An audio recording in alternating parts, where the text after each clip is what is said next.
Olá, pessoal.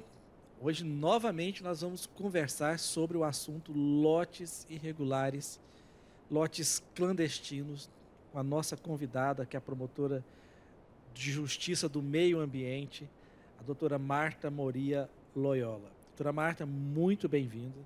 A gente estava Obrigada. conversando aqui antes. É, tem e eu vou perguntar para ela porque realmente é uma coisa assim, eu fico espantado. Tem gente mesmo que compra um lote sem olhar, compra um lote sem ver a documentação, compra.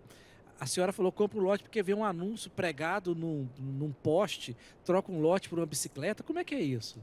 Sim, nós percebemos, Yuri, que não é uma situação tão inusitada assim. E ela não acontece somente na região metropolitana de Goiânia, ela acontece no estado inteiro, região metropolitana de Goiânia, em torno do Distrito Federal, e sobretudo depois da pandemia, nós percebemos um anseio das pessoas para possuir uma casa, um lote na beira de um córrego, na beira de um manancial. Então, existem inúmeras ofertas e essa proliferação de loteamentos clandestinos, ela se deve, sobretudo, à falta de conhecimento do consumidor na hora de adquirir o imóvel. O consumidor tende a acreditar que se trata de uma mera irregularidade, ele é levado a esse equívoco por pessoas que o abordam, falsos corretores, corretores mal intencionados, ou simplesmente pessoas que decidem parcelar uma fazenda sem nenhuma autorização administrativa e são levadas a acreditar que se trata de uma mera irregularidade. Ah, está resolvendo na prefeitura, já vai resolver, vai dar tudo certo. E a pessoa acaba, às vezes, investindo a economia de toda a sua vida naquele imóvel sem garantia nenhuma. A doutora Marta está lotada em Senador Canedo e a gente tem aqui essa campanha Lote Legal, que é um fórum, né, para a pessoa poder é, é, é, comprar um lote com segurança. Muito bacana essas campanhas, porque enquanto o poder público, estadual, municipal, federal, fala tanto em parceria público-privada, assim, da sociedade civil organizada, isso já acontece com mais facilidade. Eu estou vendo aqui, tem pelo menos aqui 20 entidades aqui nessa campanha Lote Legal. Eu queria que a senhora falasse um pouco dessas parcerias, né, do Ministério Público com essas entidades e da própria campanha, desse fórum permanente do Lote Legal. Yuri, eu sou promotora de justiça desde 99. Estou em Senador Canedo há 17 anos. E esse problema existe desde então. Nós temos trabalhado nisso desde o início, desde o momento em que eu pisei em Senador Canedo. Só que é muito difícil fazer essa Não é um fiscalização. problema de hoje, né? Não é um E tem problema de hoje. aumentado? Só tem aumentado, sobretudo depois da pandemia. E esse discurso é um discurso repetido pelos demais órgãos de fiscalização. Então, não é que o município não queira coibir, não é que a DEMA, Delegacia Estadual do Meio Ambiente, não queira coibir, não é que a CEPLAN, a AMA, não é nada disso. É muito difícil fazer esse combate de forma solitária. Então, nós percebemos que, mediante a união dos órgãos de fiscalização, e esse é um dos objetos do Fórum Permanente de Combate aos Loteamentos Clandestinos, o Fórum Permanente do Lote Legal, é unir esses atores de modo que se faça uma fiscalização unificada, porque os locais geralmente são em áreas rurais, distantes dos centros urbanos, e a fiscalização, geralmente, ela não consegue fiscalizar toda a extensão territorial do município, e o Estado de igual forma. Então, nós estamos conversando com esses demais atores, com a Delegacia Estadual do Meio Ambiente, com a SEMAD, com os municípios, porque esse problema vai desaguar para os municípios, obviamente. Então, estamos tentando buscar soluções para melhorar a fiscalização. Esse é um dos pontos. Os demais atores também foram convidados, o Poder Judiciário, os cartórios de registro de imóveis, a sociedade civil organizada, o Secov, a DEME, a DU, porque existe o interesse também para que esse tipo de negócio cesse. Se trata de uma concorrência totalmente desleal e são oferecidos aos consumidores o imóvel totalmente inadequado, sem infraestrutura e clandestino. Agora, doutora Marta, estou vendo aqui que na capa do folder tá contrato não é escritura. As pessoas confundem contrato com escritura e aquela coisa, eu tenho um contrato de gaveta. Como que funciona isso? A pessoa chega lá e fala para a senhora, eu tenho um contrato de gaveta, aqui, ó, tá o contrato aqui, ó. Embora pareça uma questão muito óbvia, falta um pouco de esclarecimento ao consumidor, e eu digo isso porque, mesmo a pessoa que às vezes tem um conhecimento jurídico, ela tem dificuldades em analisar um contrato e verificar aquelas circunstâncias jurídicas todas.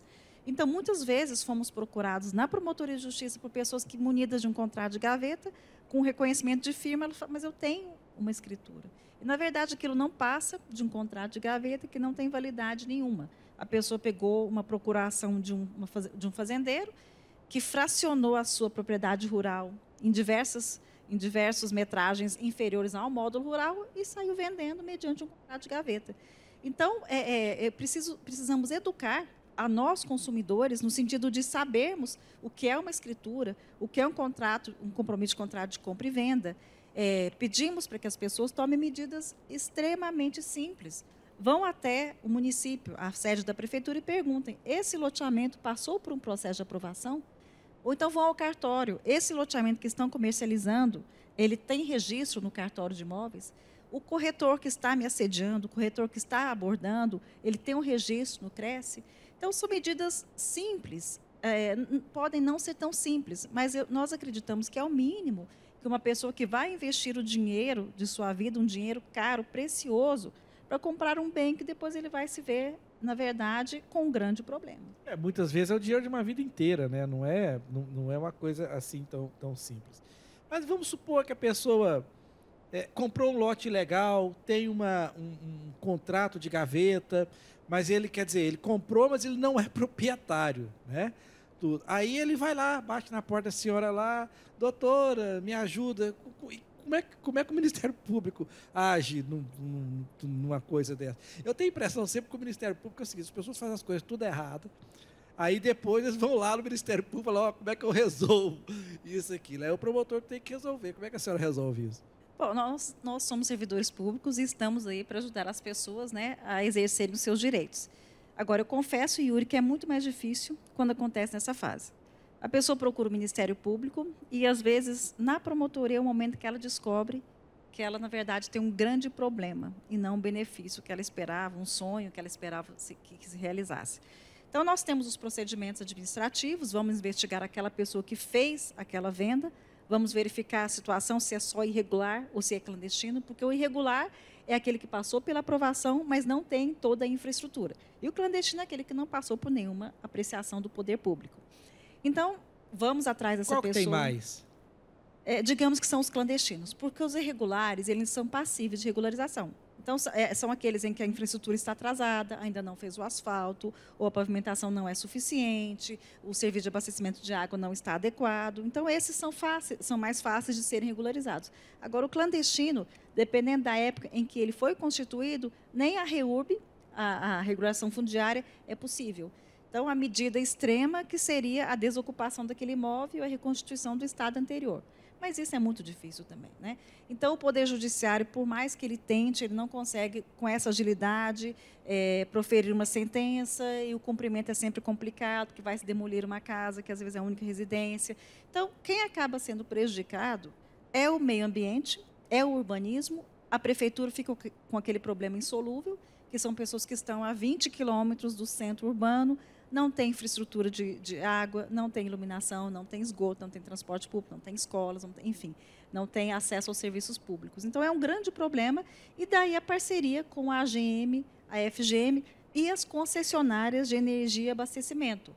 Porque, por mais que se façam gatos e haja o pagamento de alguma contrapartida pela prestação da energia, a companhia de energia ela não tem previsão para aquela carga naquela região, onde deveria haver um loteamento consolidado, tem 20 clandestinos. Então, isso acaba onerando não só a companhia, mas a sociedade como um todo. É uma situação muito perniciosa. Só explicando para o pessoal que não é da área, porque é assim, quando você vai fazer um loteamento regular, você tem que conversar com a Saniago sobre água, você tem que conversar com a Equatorial sobre energia elétrica, tudo. Quando você não faz isso, né, fica um buraco, vamos dizer assim, no sistema. E acaba prejudicando a cidade, não é, doutora? Exatamente. Prejudica a cidade como um todo, prejudica os demais consumidores, porque esses furtos de energia, eles são absorvidos pela companhia, a companhia repassa, obviamente, para os consumidores que pagam a sua conta. Então, todos saem prejudicados. A sociedade, às vezes, costuma fechar os olhos para esse problema e dizer, não, o meu imóvel é adequado, o meu imóvel está regularizado, mas ela esquece que esse impacto que ela tem, por exemplo, na falha de prestação do fornecimento de energia elétrica, é porque o sistema está sobrecarregado. Ele não se preparou para receber aquele tanto de pessoas que estão morando de forma clandestina. Então, quando nós falamos de desenvolvimento sustentável, de cidades que crescem de forma ordenada, não estamos falando de conceitos assim muito abstratos de ecologia, de meio ambiente. Se trata realmente da realidade das pessoas que vivem na cidade. Então, a qualidade de vida de todas as pessoas depende de que a cidade cresça ordenado, de forma ordenada, planejada, de modo que haja infraestrutura básica para todos. E nós estamos falando do básico. Agora, doutora Marta, para nós leigos, a gente pensa assim, não, um loteamento irregular. O cara foi lá, fatiou a terra dele, de preferência ele desmatou tudo lá e de preferência ele até vai passar um asfalto lá em cima, a impermeabilidade do solo vai para o espaço, né? Tudo. Aí eu pergunto para a senhora, que é a área da senhora, que é o meio ambiente. Um loteamento irregular desse, qual outros malefícios que provoca no meio ambiente? Hoje, cerca de 80% da população vive nos centros urbanos. Então, eu acho que essa pergunta, que antes a gente tinha que procurar, talvez, nos livros de geografia, né, de ecologia, hoje nós vemos na cidade. Se hoje nós não temos uma infraestrutura adequada de drenagem, é porque a cidade foi crescendo sem planejamento. Então, muitos loteamentos se instalaram sem uma rede de drenagem adequada. Então, parece que nós estamos conversando sobre algo muito técnico, muito específico, mas é o nosso dia a dia. Então, se hoje existem alagamentos em Goiânia, em Senador Canedo ou em outras cidades, que é uma coisa muito comum, acho que no Brasil todo nós temos esse problema de drenagem, é porque não houve planejamento. Então, temos que ter atenção aos loteamentos clandestinos, mas os irregulares também. Então, quando se pensa no município, quando se fala de drenagem, não é um luxo, é uma situação que, se ela não for compatibilizada com o sistema que já existe, se a coleta de lixo não for feita de forma adequada, tudo isso vai impactar, e quanto mais pessoas estiverem morando no meio urbano, maior será o sofrimento para todos. A questão da punibilidade disso.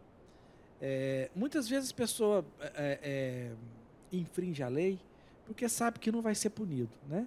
Quem abre um loteamento clandestino, o que essa pessoa pode sofrer? Na verdade, a Lei 6766 prevê penas de reclusão para quem dá início, continua, persiste na implementação de um loteamento clandestino. Mas, como o senhor mesmo disse, é muito difícil que nós consigamos materializar isso, ingressar com uma ação penal e chegar a uma sentença em tempo hábil. O que geralmente acontece? Mas o Ministério Público tem essa característica, ela perde na primeira instância, vai para o segundo, vai para a terceira, para a quarta, para a última, até chegar no Supremo, né? Então, assim, isso acaba formando jurisprudência, né? O caminho é esse? Como é que... Eu entendo que o caminho pode ser esse, mas nós descobrimos, depois de muitos anos atuando dessa forma, que essa parceria que está sendo feita com o Fórum Permanente, ela tem chance de ter mais sucesso. Por quê? O Poder Judiciário, por mais que ele se esforce, ele está assoberbado, ele está sobrecarregado, ele não vai conseguir dar uma resposta hábil no sentido de que consigamos interromper essa infração antes que ela se consolide. E depois, o que acontece geralmente, infelizmente, a teoria do fato consumado. A residência está construída, as pessoas estão habitando lá e acaba se fazendo um acordo, de modo que faça uma compensação que não é o ideal para o meio ambiente nem para o urbanismo.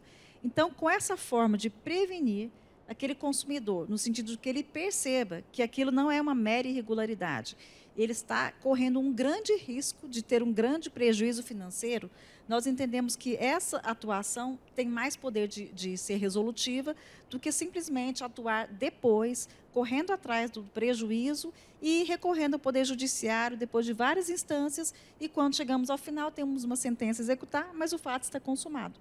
E nós tivemos exemplos, depois que houve a divulgação da Operação Lote Legal na imprensa, de pessoas que procuraram o Ministério Público perguntando: esse loteamento é legal? Esse loteamento está regularizado? Então, as pessoas começaram a se atentar para o fato de que podem ter sérios prejuízos.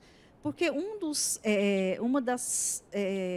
gargalos que nós detectamos nesse fórum foi a questão de que a propaganda ostensiva, nos postes, nas vias públicas, oferecendo chácaras, oferecendo esses ranchos, as pessoas têm a tendência de acreditar que se trata de uma situação, assim, uma mera irregularidade e fazem a compra. Porque está anunciado é verdade, né? Exatamente. Se nós Se procurarmos existe é verdade. na OLX, digita lá, em qualquer desses municípios da região metropolitana, tem chácaras sendo vendidas de 1.000 metros quadrados, de 2.000 metros quadrados, troco por uma motocicleta, troco por uma bicicleta, troco por um carro, fazemos qualquer negócio. A pessoa é levada a acreditar e a pessoa quer construir aquela casa, que ela tem um sonho de ter uma propriedade perto de um manancial.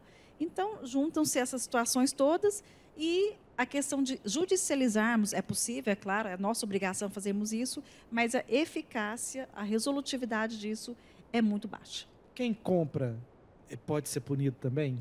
Geralmente quem compra está, na verdade, praticando, ele está praticando também um crime ambiental. Porque, na verdade, ele está praticando uma ação que tem impactos ambientais e não está regularizada. Então, no mínimo, um crime ambiental ela está praticando.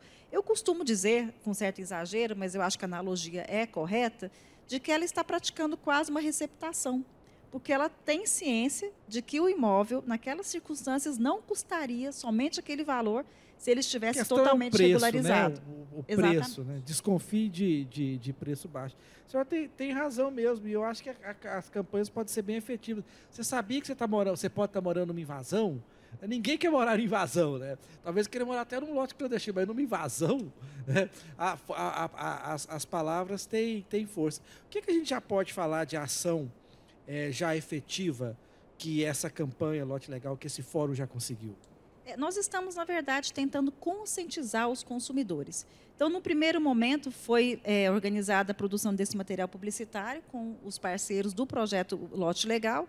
E estamos também formando redes de apoio entre as delegacias, entre a SEMAD, entre as secretarias municipais de meio ambiente, para que a ação de fiscalização seja mais efetiva. Fizemos uma operação em Senador Canedo, outra operação em Trindade, em que todos os órgãos de fiscalização foram no mesmo momento. E, a partir do momento que foi feito o embargo oficial, a Polícia Militar está monitorando o local, de modo que qualquer construção que seja acrescida naquele loteamento vai se tratar de crime de desobediência. Então, estamos fazendo esses pilotos justamente para que a população perceba, para que o consumidor perceba que nós estamos agindo e eles podem ser responsabilizados. É muito interessante isso que a senhora fala, porque a sociedade civil organizada e o poder público, eles se movem de acordo com a intensidade da população. Se você coloca os grandes escândalos, às vezes a gente tem uma impressão que eles se resolvem mais rápido. Mas talvez se resolvam mesmo, porque tem muita pressão ali, né? E pressão é comunicação. Pressão, se você comunica mais, você tem mais. E a senhora falou que a senhora já sentiu um aumento, né, As pessoas procura. Começam a se atentar. Elas veem na televisão, veem o noticiário que foi embargado, que não vai mais poder construir, que aquele loteamento vai ter que ser desconstituído. Então, ela começa a se preocupar. Mas será que o meu também está legal? Então, tivemos várias ligações de pessoas perguntando se o loteamento que elas tinham comprado, o lote que elas tinham comprado naquele loteamento estava regularizado, e a notícia acaba se espalhando. E uma outra parceria muito importante foi com os cartórios de registro de imóveis. Então, nós estamos pedindo para que eles façam campanhas educativas dentro dos cartórios, no sentido de ensinar aquelas pessoas de que aquele loteamento é ou não clandestino, as precauções que ela deve tomar, e também aos cartórios para que eles evitem fazer o que nós chamamos de registro de condomínios. Uma propriedade rural não pode ser fracionada em menos de 20.000 metros quadrados. Então, o que as pessoas estavam fazendo para burlar isso? Juntavam 10 pessoas, cada um comprava 2.000 metros quadrados e iam fazer o registro em bloco. Então, estamos alertando os cartórios também para que esses registros não sejam feitos. A propriedade rural ela tem que ter 20.000 metros quadrados no mínimo.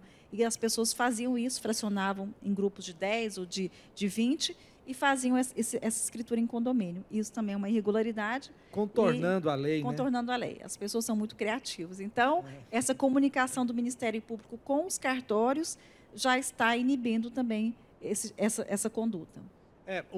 A gente já fez uma outra entrevista aqui sobre lote legal, acho que foi com a ADU, que é a Associação de Desenvolvedores Urbanos, e o que a gente percebeu? Que a questão da clandestinidade, ela afeta também o empresário honesto. Porque o empresário honesto, ele cumpre toda a burocracia estatal que não é pouca, cumpre todos os prazos, a documentação, cumpre todos os prazos, né? E você tem ali no mesmo player de mercado, vamos dizer assim, uma pessoa completamente que não precisa cuidar disso, né? Isso também incentiva, né? Com certeza, porque o consumidor vai verificar por que esse lote custa 200 e esse custa 20 mil. Então, obviamente, aquela pessoa que está, digamos assim, mal intencionada, ou aquela pessoa que não tem tantos recursos, ela vai comprar aquele de 20 mil. Mas, obviamente, aquele lote que custa 200 mil, ele passou por diversos processos de regularização, de registro. Ele tem a infraestrutura adequada.